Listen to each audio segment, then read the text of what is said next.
राधे राधे। कैसे हो आप लोग। तो हमारा चल रहा है क्लास 6 का चैप्टर 8 जिसका नाम है बॉडी मूवमेंट। ये आज उसका लास्ट पार्ट है, इसमें चैप्टर कंप्लीट हो जाएगा आज।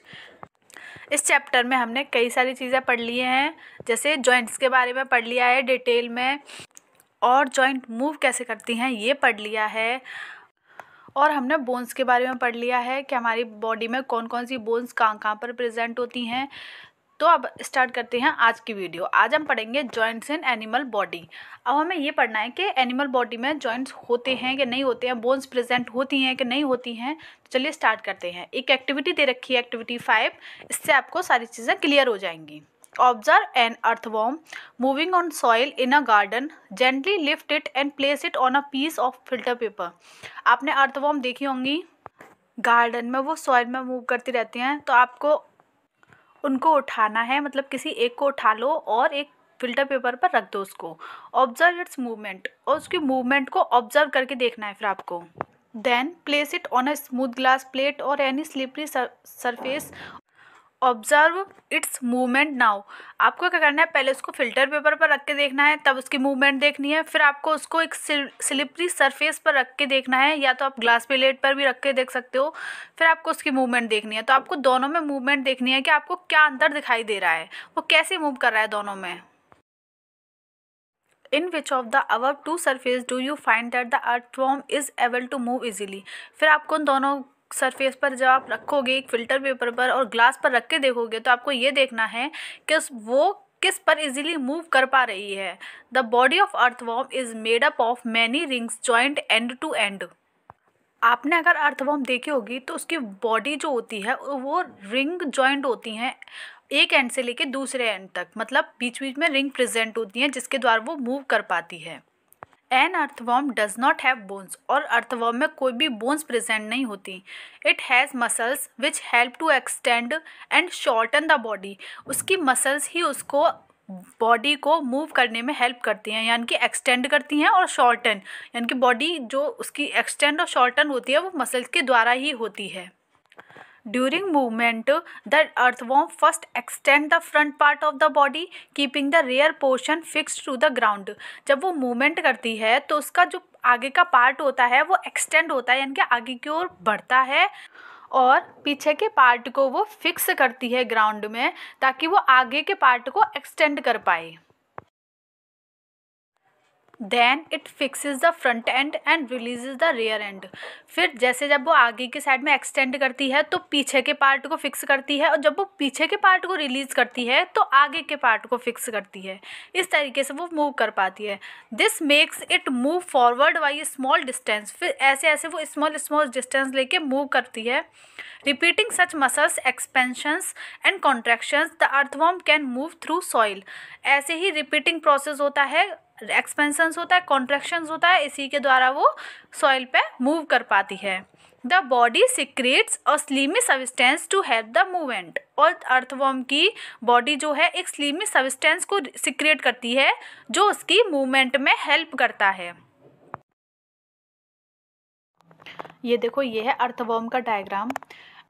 देखो, इसकी बॉडी पर मैनी रिंग्स प्रेजेंट हैं, तो इसकी बॉडी किससे बनी होती है, रिंग से बनी होती है, और इसके अंदर बोन्स प्रेजेंट नहीं होती, और ये रिंग्स ही इसको मूवमेंट करने में हेल्प करती है। Under its body it has a large number of tiny bristles, यानी कि hair like structure projecting out. ये अर्थवॉर्म के बारे में ही बात हो रही है अभी, कि इसके बॉडी के अंदर टिनी ब्रिस्टल्स प्रेजेंट होते हैं, यानी कि हेयर लाइक स्ट्रक्चर प्रेजेंट होते हैं, जो बाहर की साइड में भी निकले हुए होते हैं। The bristles are connected with muscles, और इसके जो ब्रिस्टल्स होते हैं वो मसल्स के साथ कनेक्ट होते हैं। The bristles help to get a good grip on the ground. तो ये ग्राउंड में उन्हीं ब्रिस्टल्स की वजह से ग्रिप बना पाती है, यानी कि मजबूती बना पाती है, पकड़ पाती है अच्छे से, इसीलिए ये मूव कर पाती है। The earthworm actually Yeats it's way through the soil its body, then throws away the undigested part of the material then it eats. This activity of an earthworm makes the soil more useful for plants. Earthworm जो undigested food release करती है अपनी body से, वो plant के लिए very useful होता है, मतलब मैन्योर की तरह काम करता है प्लांट्स के लिए। आई होप कि आपको अर्थवर्म अच्छे से समझ में आ गया होगा। अब है activity 6, observe a snail in your garden और इन फील्ड। आपको अब क्या करना है, स्नेल को ऑब्जर्व करना है। स्नेल देखी हो तो उसको ऑब्जर्व करना है, गार्डन वगैरह में होती हैं ये। Have you seen the rounded structure it carries on it's back. आपने देखा होगा तो उसके बैक पर एक राउंडेड स्ट्रक्चर प्रेजेंट होता है। This is called the shell and it is the outer skeleton of the snail but is not made of bones. तो जो उसके बैक पर प्रेजेंट होता है राउंडेड स्ट्रक्चर, वो होता है उसका शेल, मतलब आउटर स्केलेटन। हमारी बॉडी में अंदर स्केलेटन प्रेजेंट होता है बट उसके बाहर स्केलेटन प्रेजेंट होता है, पर वो बोन्स का बना हुआ नहीं होता। The shell is a single unit and does not help in moving from place to place. और ये जो सेल होता है ये एक प्लेस से दूसरे प्लेस पर जाने के लिए यानी कि मूव करने में हेल्प नहीं करता है। It has to be dragged alone, और इसको ये ड्रैग करते हुए यानी कि घसीटते हुए खुद के साथ एक जगह से दूसरी जगह ले जाना पड़ता है। देखो ये है स्नेल का डायग्राम, ये ऊपर जो बना हुआ है शंख जैसा, ये है शेल इसका। इसी को ये ड्रैग करते हुए अपने साथ जब ये मूव करता है तो ड्रैग करते हुए लेके जाता है। When it starts moving, carefully lift the glass plate along with the snail over your head. जब ये मूव कर रहा होगा तो आपको क्या करना है, इसको ग्लास प्लेट पर लेना है और लिफ्ट करते हुए अपने हेड के ऊपर लेकर जाना है। The thick structure is it's foot made of strong muscles. जो फुट वाला स्ट्रक्चर होता है नीचे से जब आप देखोगे ग्लास प्लेट पर रखकर तो आप देखोगे कि वो स्ट्रॉन्ग मसल्स का बना हुआ होता है। Now carefully tilt the glass plate. फिर आपको क्या करना है, उसे ग्लास प्लेट पे से उतार देना है। The wavy motions of the foot can be seen. तो आपको उसके फुट पे एक वेवी मोशन बन के वो वेव की तरीके से मूव करता हुआ दिखाई देगा। Is the movement of snail slow और fast as compared to an earthworm. तो आपको स्नेल का जो मूवमेंट दिखेगा वो अर्थवर्म से स्लो दिखेगा या फास्ट दिखेगा, ये आपको नोटिस करके देखना है। ये एक्टिविटी करने के बाद जब आप स्नेल को मूव करते हुए देखोगे तो आप नोटिस करोगे कि स्नेल स्लो चलता है अर्थवर्म से, क्योंकि उसके ऊपर एक स्केलेटन का स्ट्रक्चर होता है जो कि उसे ड्रैग करते हुए अपने साथ लेके जाना पड़ता है, इसलिए वो स्लो चल पाता है। Activity 7, observe a cockroach. इसमें आपको कॉकरोच को ऑब्जर्व करना है। Cockroaches walk and climb as well as fly in the air. Cockroach walk भी कर लेते हैं, क्लाइंब भी कर लेते हैं और फ्लाई भी कर लेते हैं, यानी कि चल भी लेते हैं, दीवार पर चढ़ भी लेते हैं और फ्लाई भी कर लेते हैं, यानी कि उड़ भी लेते हैं। They have 3 pairs of leg. इनमें 3 पेयर्स ऑफ लेग होते हैं, यानी कि 3 एक साइड में 3 एक साइड में। दीज हेल्प इन वॉकिंग, जो उनको वॉकिंग में हेल्प करते हैं यानी कि चलने में हेल्प करते हैं। The body is covered with a hard outer skeleton. इसकी बॉडी एक हार्ड आउटर स्केलेटन से कवर्ड होती है, आपने देखा होगा तो ऊपर से। This outer skeleton is made of number of plates joint together and that permits movement. और ये जो आउटर स्केलेटन होता है इसका, ये बहुत सारी प्लेट से मिलकर बना होता है, जॉइंट होती हैं सारी प्लेट्स और उसको मूवमेंट करने में हेल्प करती हैं। There are 2 pairs of wings attach to the body behind head. Head के पीछे की साइड में इसके 2 पेयर्स ऑफ विंग्स अटैच्ड होते हैं जो इसको फ्लाई करने में हेल्प करते हैं। The cockroach have distinct muscles, those near the legs move to leg for walking. और लेग के पास इसके मसल्स प्रेजेंट होती हैं जो कि वॉकिंग में हेल्प करती हैं। The body muscles move the wings when the cockroach fly. जो बॉडी मसल्स हैं वो मूव करते हैं जब कॉकरोच फ्लाई करता है या फिर वॉक करता है तभी ये मसल्स जो हैं इसकी हेल्प करती हैं। तो कॉकरोच के उड़ भी सकता है, चल भी सकता है और क्लाइंब भी कर सकता है। तो ये तीनों चीज़ें कर सकता है और इसके अंदर विंग्स भी प्रेजेंट होते हैं और लेग्स भी प्रेजेंट होते हैं। अब तक हमने 3 एनिमल्स के बारे में पढ़ा है। तीनों में जो स्केलेटन होता है वो अंदर की साइड में प्रेजेंट नहीं होता, बाहर की साइड में प्रेजेंट होता है और जो बोन से बना हुआ नहीं होता। यह है कॉकरोच। इसमें देखो 3 पेयर्स में लेग प्रेजेंट हैं, 3 राइट साइड में है, 3 लेफ्ट साइड में है, तो ये 3 पेयर्स में हो गए। और ऊपर की साइड में आउटर स्केलेटन है और विंग्स प्रेजेंट हैं। ये जो मैंने रेड कलर का साइन लगाया है ये हैं विंग्स इसके। Activity 8, make a paper boat. आपको एक पेपर बोट बनानी है, जैसे बचपन में बनाते हैं वैसे वाली बोट बनानी है। Put it in water and push it with one narrow end pointing forward. Did it go into water easily? आपको क्या करना है, फिर उसको पानी में रखना है और उसको पुश करना है आगे की साइड में, पॉइंटिंग साइड से।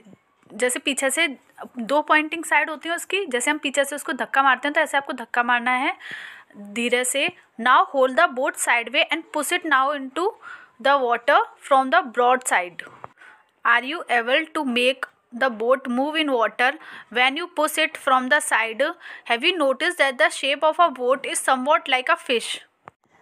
ये मैंने बोट बनाने की कोशिश करी है। ये जो ऊपर वाली बोट है आपको ऐसे पहले पीछे से धक्का मार के देखना है, फिर आपको साइड से ऐसे धक्का मार के देखना है।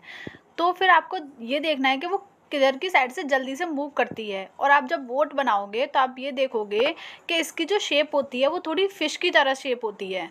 तो इस एक्टिविटी से हम ये समझेंगे कि फ़िश कैसे मूव कर पाती है। देखो ये है डायग्राम। आपको इस तरीके से धक्का मारना है, एक बार पीछे से और एक बार साइड से। फिर आपको ये देखना है कि किस तरीके से इजीली मूव कर पा रही है, जल्दी जल्दी किस तरीके से मूव करके चल पा रही है।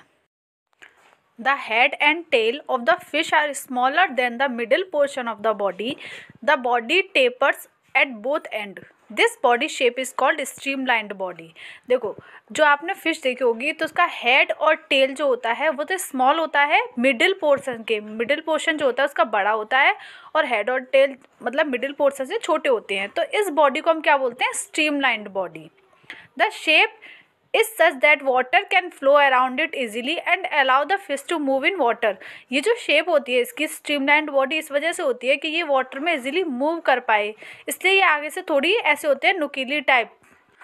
बोट जो हमने बनाई थी ना वैसी, ऐसी बोट जो होती है वही हमारी बीच में से थोड़ी चौड़ी होती है और साइड से नुकीली होती है, पीछे से भी नुकीली होती है। ऐसी हमारी फ़िश होती है जो कि वाटर में मूव करने में इजीली हेल्प करती है। यह फिश का डायग्राम। ये देखो बीच में से ब्रॉड होती है और साइड से होती है स्मॉलर। इसी बॉडी को हम बोलते हैं स्ट्रीमलाइंड बॉडी, जो कि इसकी मूवमेंट में हेल्प करती है। Skeleton of fish. The skeleton of the fish is covered with strong muscles. जो फिश का स्केलेटन होता है वो स्ट्रॉन्ग मसल से कवर्ड होता है। During swimming muscles make the front part of the body curve to one side and the tail part swings toward the opposite side. The fish form a curve, then quickly the body and tail curve to the other side. This makes a jerk and pushes the body forward. जब ये swimming कर रही होती है fish तो ये curve बनाती है, एक आगे की साइड में कर्व बनाती है और एक पीछे की साइड में कर्व बनाती है। तो जो आगे की साइड में कर्व बनता है पीछे की साइड में बनता है वो दोनों अपोजिट डायरेक्शन में बनते हैं, तभी ये फिश जो है आगे की साइड में मूव कर पाती है। देखो ऐसे, ये फ्रंट पार्ट आगे की साइड में और ये बैक पार्ट। अगर ये इधर की साइड में कर्व बनना है तो ये पीछे वाला अपोजिट साइड में कर्व बनेगा। तो ऐसे करके मूवमेंट करती है। अभी मैं एक डायग्राम दिखाती हूँ, उससे आपको इजीली समझ में आ जाएगा कि फिश कैसे मूव करती हैं। ये है फिश का डायग्राम। ये इस तरीके से मूवमेंट करती हैं। ये देखो अपोजिट साइड में मूवमेंट हो रही है, ऊपर जो कर्व बनना है उसके अपोजिट में जो नीचे कर्व बन रहा है, इस तरीके से मूवमेंट करती हैं। और ये चीज़ बहुत फास्ट होती है, छोटी फिश में तो और भी ज़्यादा फास्ट होती है। Fish also have other fins on their body which mainly help to keep the balance of the body and to keep directions while swimming.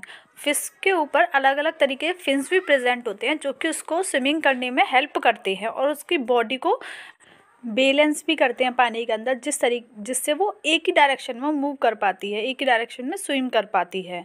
Did you ever notice that under water divers wear fin like flippers on their feet to help them move easily in the water? आपने देखा होगा, आपने notice किया होगा कि जो diverse होते हैं, अंडर वाटर डाइवर्स होते हैं, वो फ्लिपर पहनते हैं। कैसे? फिन लाइक फ्लिपर होते हैं उनके, जो कि उनको वाटर में मूव करने में इजीली हेल्प करते हैं। जो फिश के अंदर टेल के पास जो फिन होते हैं वो तो उसको स्विम करने में हेल्प करते हैं और बचे हुए उसको बैलेंस करने में हेल्प करते हैं। अब ये चैप्टर यही ख़त्म होता है, बॉडी मूवमेंट। आई होप कि आपको पूरा चैप्टर अच्छे समझ में आ गया होगा। Thank you.